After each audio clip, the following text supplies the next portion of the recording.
Olá! Bora mergulhar de cabeça num assunto que, nossa, tá no centro de tudo o que significa ser humano: a dignidade.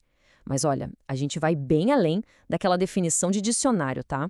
A ideia aqui é explorar a dignidade como uma essência que todo mundo compartilha, quase como uma missão que nos une, e talvez a bússola mais importante que a gente tem para navegar pela vida. Para começar, já vamos direto ao ponto com uma pergunta que mexe com a gente.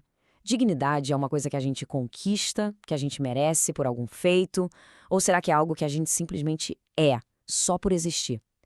Guarda essa pergunta aí, porque a resposta para ela pode mudar completamente o jeito que a gente enxerga o mundo e as pessoas à nossa volta.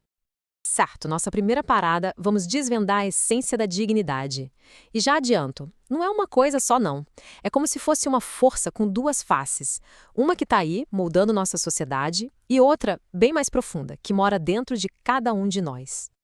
Então, a dignidade tem essas duas faces. Por um lado, ela é tipo o alicerce das nossas leis, das regras de convivência, sabe? É algo bem concreto. Mas aí tem o outro lado, que é uma coisa quase cósmica. É uma essência que conecta a nossa vida aqui na Terra com um sentido muito maior, mais profundo. E é exatamente isso que a nossa fonte de análise chama de dignidade existencial. Pensa nela como uma ponte. Uma ponte entre a nossa rotina, o nosso dia a dia e aquela nossa essência mais pura. É o que nos lembra que a vida tem um propósito. Um propósito que vem de uma sabedoria que vai muito além do que a gente pode ver ou tocar. Agora, a gente entra num território um pouco mais complicado. Vamos investigar uma ilusão que a sociedade muitas vezes tenta nos vender. A ideia de que a dignidade tem um preço, de que ela pode ser negociada. E esse slide aqui mostra bem o tamanho do conflito. De um lado, tem essa visão do mundo que trata a dignidade como se fosse uma moeda de troca, né? Algo que dá para medir por poder, por status, por dinheiro. Mas do outro lado, tem a visão existencial que diz: não, peraí, dignidade não se mede. É um direito de nascença universal e igualzinho para todo mundo. E aqui estão, digamos, os inimigos da dignidade. São os interesses egoístas, sabe? Aquela obsessão pelo material, as bolhas ideológicas que isolam a gente uns dos outros, e o cinismo que tira o valor de tudo. Como a fonte nos lembra, quem tenta negociar a dignidade não está fazendo um bom negócio, está, na verdade, violando um direito universal. E tudo isso nos leva a um problema central, que a fonte chama de hiato da consciência. É basicamente a distância gigantesca que existe entre o que a gente sabe sobre dignidade na teoria e o que a gente realmente faz na prática. Pensa bem, desde que a gente nasce, somos inseridos em certas bolhas sociais, absorvendo ideias e conceitos que já estavam aí.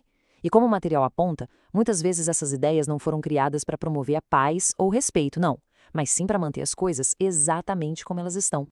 E este gráfico, olha, ele escancara o tamanho do problema. No campo das ideias, a dignidade é um conceito quase unânime, a barrinha está lá no alto. Quando a gente vai para o reconhecimento social, ela já perde um pouco de força. Mas olha só a queda brusca quando a gente chega na aplicação prática. É nesse abismo aí que o verdadeiro problema mora. Ou seja, o ponto crucial que a fonte traz para a gente é este aqui. O problema não é que a gente não saiba o que é dignidade. O verdadeiro desafio é a nossa capacidade como sociedade de fazer ela acontecer de verdade, de aplicar de forma efetiva no nosso dia a dia. Bom, agora a gente chega no coração da nossa análise. E é aqui que, talvez, a gente encontre a chave para fechar aquele hiato da consciência. A ideia de que a dignidade é uma base única, fundamental, que une todo mundo. Presta muita atenção nessa citação. Ela é a chave de tudo. A dignidade não pode ser dividida, fatiada ou distribuída em pedacinhos. Ela é um fundamento, um só, que conecta todo mundo num nível existencial muito, muito profundo. O que isso quer dizer na prática? Que somos todos parte de um grande tecido da vida. Quando a dignidade de uma única pessoa é atacada, não é só um problema dela, é um rasgo nesse tecido que afeta todos nós. Não dá para defender a nossa própria dignidade se a gente não defender a dignidade do outro. É simples assim. E com tudo isso em mente, a gente chega na nossa missão. A pergunta que fica é: e agora? O que a gente faz com essa informação toda? Como a gente transforma essa ideia tão bonita em ação? E a fonte é bem direta nesse ponto. Sabe aquela história de, eu respeito? Então, não basta. Ficar só no respeito passivo não é suficiente. A nossa missão é ser uma força ativa. É agir de forma consciente, de forma prática, contra a indignidade onde quer que ela apareça. Ficar de braços cruzados simplesmente não é uma opção. Então, como a gente faz isso? Bom, o caminho começa dentro de nós, com o autoconhecimento. A partir daí, a gente pode tomar ações práticas, pequenas ou grandes, no nosso dia a dia. E o objetivo final não é só a nossa evolução individual, mas sim a evolução coletiva, de toda a humanidade. E por que tudo isso importa tanto? Porque, no fim das contas, a dignidade é a chance de cada pessoa poder cumprir sua própria missão de vida em paz. O objetivo maior é esse: construir um mundo onde todo mundo tenha essa oportunidade fundamental. Para a gente fechar, fica no ar essa pergunta que é muito poderosa.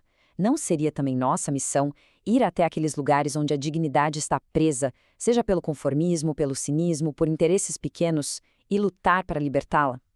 Fica aí a reflexão para cada um. Agradeço a companhia.